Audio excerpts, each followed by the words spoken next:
We've been talking about some bad things in the game, the time gating of 11.0.7, the ring that's supposed to be biz, but it's hitting like a limp dick noodle. Maybe we should talk some positive things, huh? World of Warcraft's new patch got one thing right. The lore is back. I did enjoy that quest line, I'm not gonna lie. The intro quest line was kind of cool, clicking the tablets, learning some stuff from the lore. The one thing that I'm sad about is the Dalaran quest line is not available yet, because it's time gated like everything else in this damn patch. But I digress. Let's talk a little bit about some of the good stuff that came out of this patch here with Mr. Bellular. Yeah, you read the title and thumbnail right. Blizzard have actually done something different. Now, I shared your reaction most likely to this patch. I thought, oh, a reused island expedition for the sake of catch-up gear? I get the team being scrappy, but I really hope this isn't low effort. And given some past minor patches, I think that's kind of fair. We actually know that Forbidden Reach was a Herculean effort put together by a small team in not that much time. But then something happened. We played the Siren Isle properly, and what we found was altogether different when we paid attention to the details. We found the best world... The lore is much, much better in this patch than it was in the, what the hell was it called? The Dragon Flight, intricate, little mediocre patch, okay?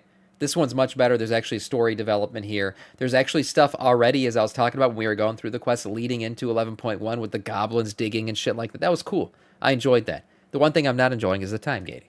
Building the Blizzard have shipped in years. Forbidden Reach, yeah. Story. Cersei stood alone facing the darkness that crept upon the Stormwind shore. Her blade shone, seemingly in defiance of the black blood that erupted after every swing. She shepherded her people to their destiny, but at this point, it seemed that all they would find was death. The Abyss was birthing an endless army of scaled serpents, and the Iron Defenders had worn thin. Hemusul, the luminous heart, was in danger, so Cersei had no choice but to stand in her defense. As the siren song fell silent, Thrair gave his own last breath to tear apart the sky. At great cost, Cersei's Isle, now called the Siren Isle, would forever be protected by the endless storm. That's... oh my god, I didn't even know this. That's why that mount is there. That's why the storm is happening. There's a reason for it all. Look at that, Sam. Just fucking read the quest text. That is just a very small part of Cersei's story, and hers is just one of many that we find in the Isle, and they are well told. Blizzard have cooked just like today's sponsor. They're a longtime channel sponsor, Boot Dev, and they have just got even better. So they're the best place to learn. Well, I will say one thing. Maybe we're finally seeing some of the hints of Chris Metzen's return. Maybe lore becoming important again. You know, emphasizing lore, emphasizing storytelling. Maybe that's why this patch is a little bit. You know, it's a mediocre patch. Let's be honest. It's a filler patch, but it's a little bit better. It's a little bit better. The lore is better. That's for sure.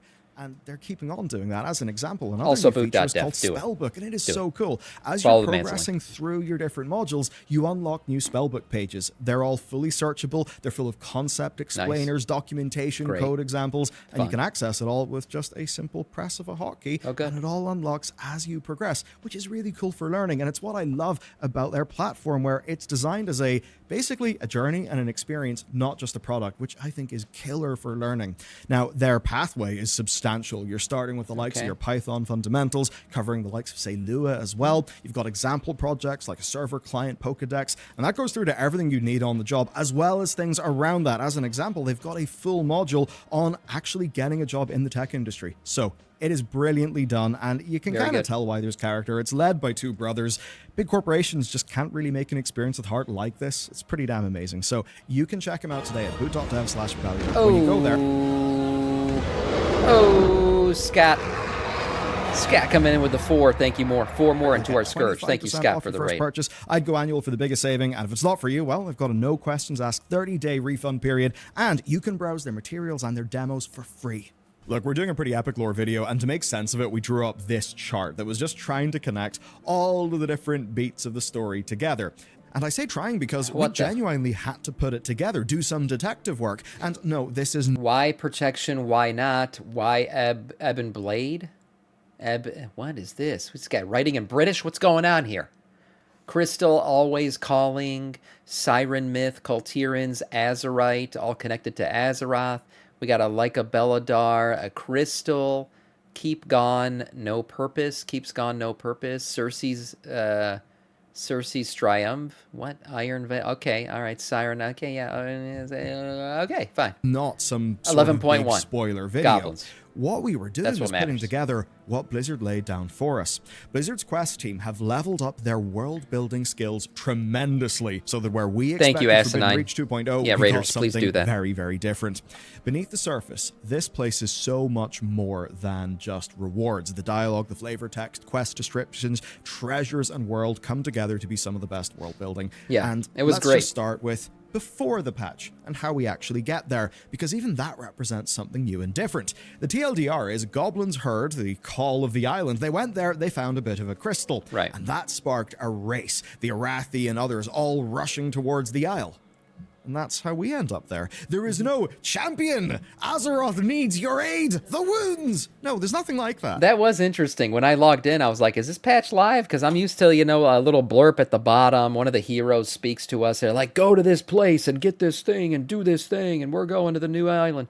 And we didn't get that. It was more like there's something mysterious going on. Oh, new quest? Oh, what's going on? Chatter about this new Crystal Isle? Hop on this blimp. We're going over there. That was how it was kind of cool. It's kind of, a change up from what we've typically seen. And if you guys remember when I was on the Isle, the earthen guy who was like clicking, making the ring, he was chatting about how, hey, goblins, Kultirans, and earthen, we're working together right now, right, to try to figure out what happened in this place. And in actuality, you kind of know that maybe they're not. Maybe the goblins are doing their own thing. Maybe the Kultirans are doing their own thing. Maybe someone's going to get betrayed here. But so far, all of this remains that, we're teamwork. You're not there as the hero of the Horde of the Alliance. Something's going on in the world because somebody else bumped into something. Yep. And that's just us following the call to adventure. That is a far better framing than what we get in the past. And when we get there, the hints start rolling in. The three factions put their heads together to try and study this crystal. The Earthen need their tools to be attuned, but this luckily guy, Bargus, he was like, we're working together. Radiant shards that the Arathi brought from Halifal do the job. Plus, the Arathi say, this crystal feels like Beledar, but not exactly like Beledar. And since we just found out that these crystals are World Soul energy, we already have a bit of a hint as to what's going on. It's Azeroth stuff. But putting all of that aside, we learn that this is just one exposed facet. But then we find way more. Just past some aggressive Rykul, inside a caved-in tunnel, we find a tablet. Now, this tablet is engraved and it's dotted with crystals, and it's called the Song of Cersei. When we touch the tablet, we are teleported miles beneath the surface of the world into an ancient this was a cool quest. tomb. So, like, if this was a movie, this would be the bit where the characters, they end up miles down, they stop, they look about the place, they try to work out what just happened, what's this strange adventure. Yeah. And in a way, it brings my mind to vanilla World of Warcraft, questing through Darkshore when you didn't know anything, finding the High Elf ruins that were just full of ancient ghosts, or perhaps discovering Uldaman and the Titan ruins in the Badlands. And to make it all so much better, this is where they try something new but old. So yes, I actually remember discovering Dire Maul, like the ruins of Dire Maul, which is, obviously it's a ruined city, old High Elf city. I forgot what it's called. Quel'Danas, or it's one of those, it's an amazing city, by the way. Going through it in vanilla WoW was amazing. Discovering it, trying to figure out what happened. Then, I realized there's an instance version of it, and you can go in and actually learn some of the story. That was really cool. And yes, I feel like this questline does take some inspiration from that. And I've been saying all along, whether you're a classic Andy or not, the good thing about classic WoW is it's going to remind the team of what was so fun about WoW originally. And I think we'll start to see it again in the game. And I think we're starting to get a little bit of that now. Elder Thalas, yes. When we first dove into those ruins around Azeroth, we get history. And it starts with a tablet when we enter. The Lord of Thunder, Cersei, the Winter Score, and Ironbacks without the Keepers, a call beneath the earth. And we basically dive in to the history from the perspective of whoever is engraving these tablets. And if we connect the dots, we figure it all out. What we learn is that Thorim, the Lord of Thunder, is gone. And that means that these events took place after Loken's betrayal. Again, if you remember Wrath, you'll know what's up. Cersei led this clan of Rykul away from the Winter Score, and all those years ago, they left from Stormpike, which seems like somewhere in the Storm Peaks, and of course, they have Iron Backs, which means that this is when they're still Iron Rykul. There's no Curse of Flesh fully happening to their forge yet. All right. Now, with Loken gone, breaking the Keeper's regime, these Rykul were basically without their purpose. until, of course, they heard the call of the Isle. And looking around the tomb, we see forgotten protectors with shards of a crystal embedded in their helmet. So if stone Vrykul showed up here, this happened a long time ago. These Vrykul showed up and found this crystal a long, long time ago, way before the Kultirans showed up and disappeared.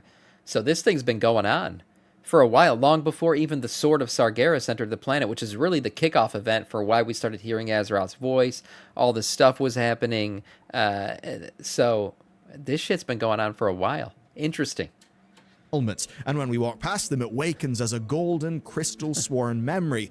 Even that name, Crystal-sworn. These are Iron Vrykul worshipping the Isle's crystal. Again, think of the World Soul connection. Interesting. There. Now, there are tons of these tablets, and each one of them teases out just a little bit more of the story. Here's an amazing one. Cersei's winged companion has crystal eyes.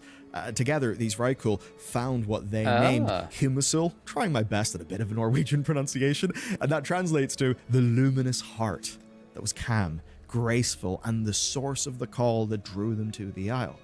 Whoever carved these stones claims to have had their mind cleared and their inspirations renewed upon seeing the crystal, and afterwards, after this, they forged a circlet for Cersei.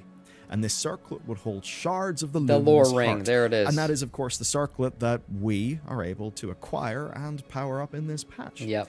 Generations would pass on this isle until... That's pretty cool, all this story behind the ring. What the hell was the story in the Forbidden Reach? I don't even remember.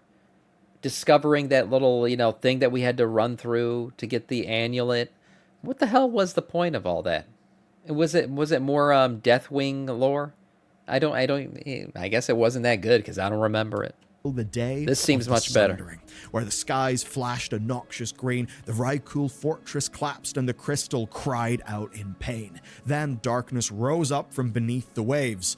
N'Zoth had sent an emissary to claim the crystal. And it's in the next tablet that we learn the fate of these Vrykul.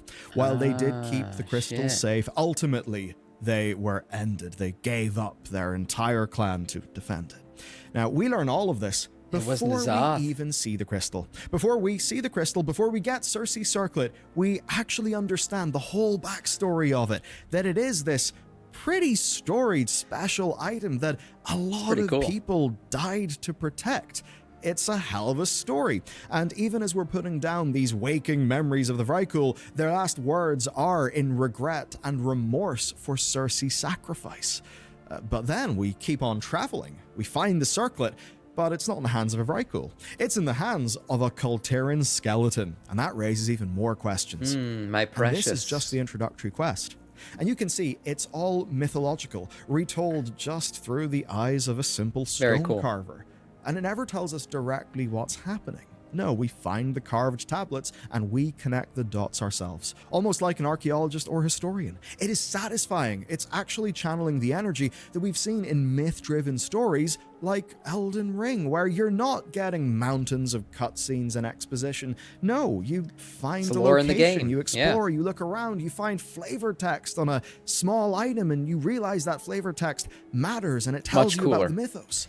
Much cooler way to tell the lore. Much cooler. That rather than cutscenes are fine for what they're for. They can give you some big epic moments, maybe in a battle or a boss kill or something like that. But we don't need hundreds of cutscenes. People just hugging and talking it out. That's not what we want to see. I'd rather just like he's saying, get some good text. Get some good, interesting mysteries to find in the game. Now, Blizzard's been doing that a little bit more with all these mystery finding things, the Fell Cycle being one. But like core lore being mysteriously found is kind of cool. That is perfect for an MMO, and that is the way the Siren Isle is designed. It's all mysteries and connections.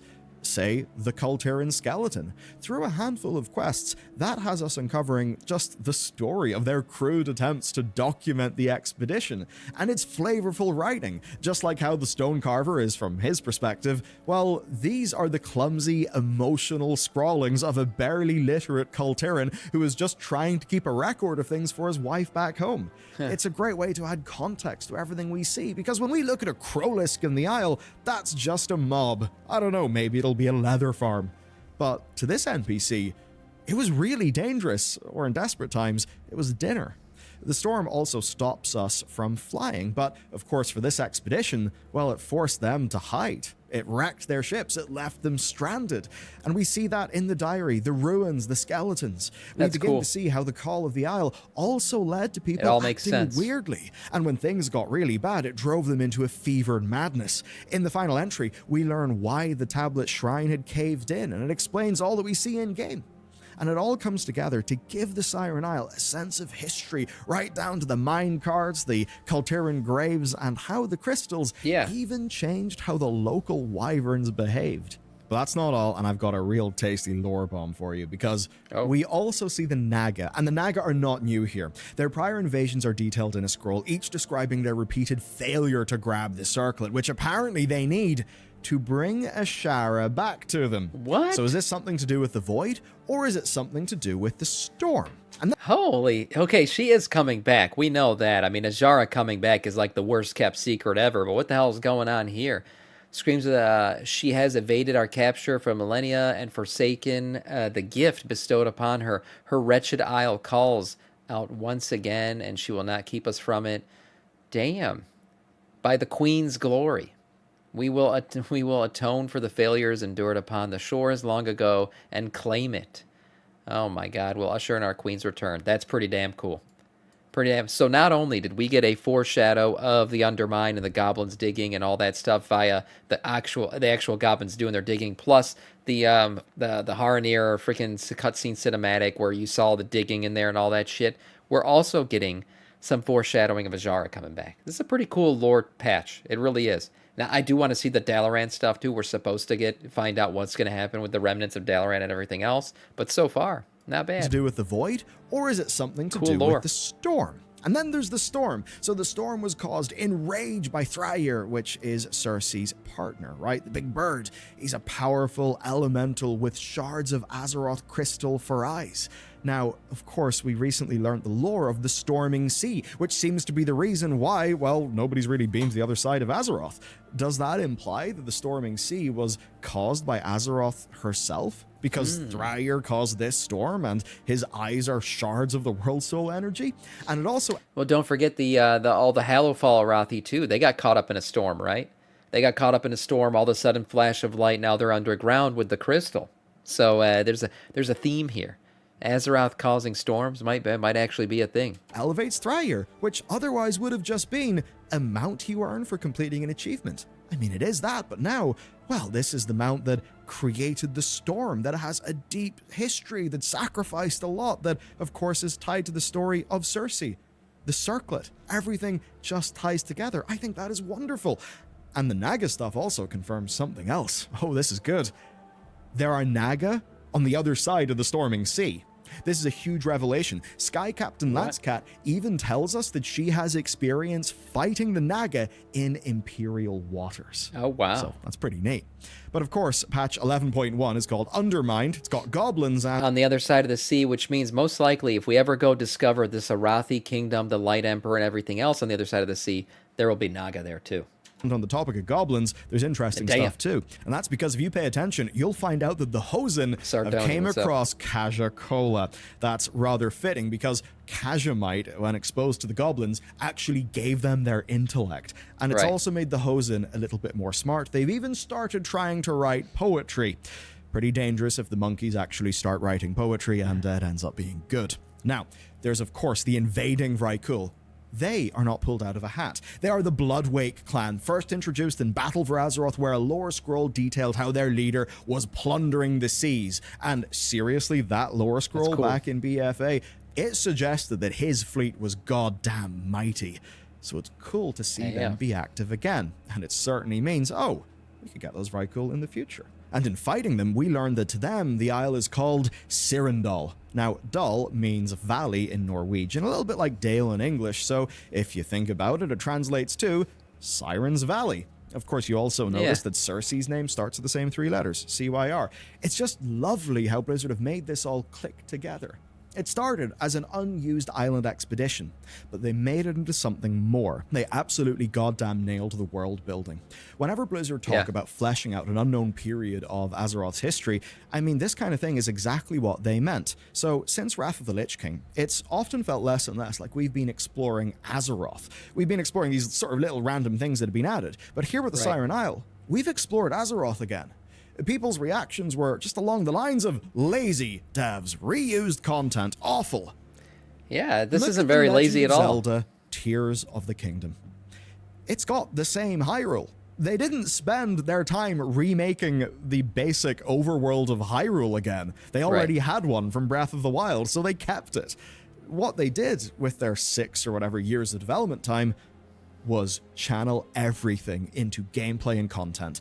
And, of course, Tears of the Kingdom is now regarded as one of the best games of this age. Maybe one... Right, yeah, he's totally right. The fact that they didn't have to create new assets because they have the island already made, right? They have a lot of these assets already ready to go in the game. They just kind of plug and played. What did that do? Well, that allowed them a lot of time to kind of write the backstories, write the lore, flesh it out, make sure it's extra, like everything goes extra deep. My problems with 11.0.7 is not the content or the reuse of an island or anything. I don't care about that stuff as long as it's fun. My problem is the time gating.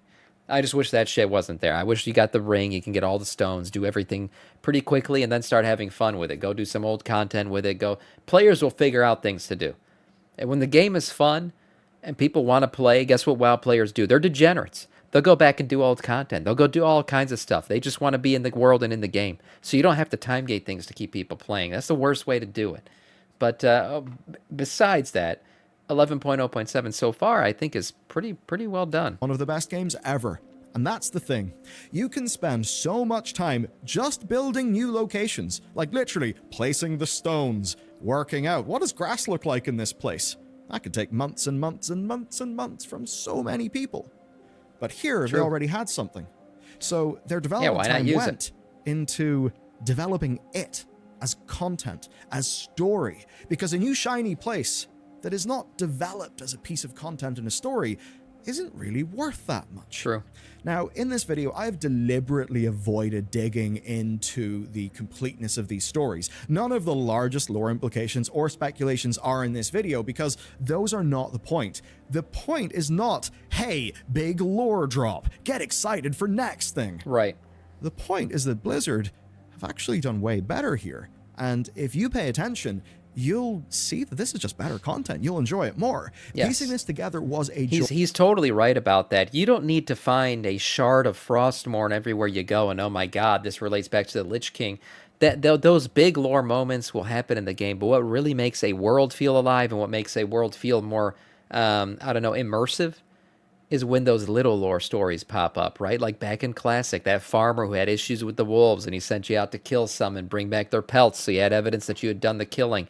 Or the gnolls and how they're causing problems in Elwyn Forest, or how the Quillboar have been having an ongoing war with the Torn and we got to fight against them and that's why the Torn are joining the Horde and stuff like that. Those kinds of things, they create a more immersive world where like you see an NPC or you see a crashed ship and you know why it's there. That's what makes it more immersive rather than, oh man, Illidan's coming back. Let's figure out this happens because Illidan's coming back. That happened because Illidan's coming back. No, it's much more important to get these little stories in. That's what makes the world feel alive. It has been some of the most fun exploration, world building, narrative content that they've done. And all without the need for cutscenes and expensive high production value main story quests. Yeah. Okay. I will do the lore deep dive later, even soon. But if you want to maximize your experience on this piece of content and have an experience like we did, you need to check out this video next, because one of the add-ons in it is a game changer for WoW storytelling, and it shines in the Siren Isle more than really any other piece of content. So watch this video next. He's probably talking about that questing, the quest add-on that you guys had me download, which is absolutely great. And people always come in stream and ask me what that add-on is. It's awesome. Someone can say it in chat. I always forget what the hell it's called. But it is a great add-on. And this is a great storytelling patch. And for what it is, that's what it's good at.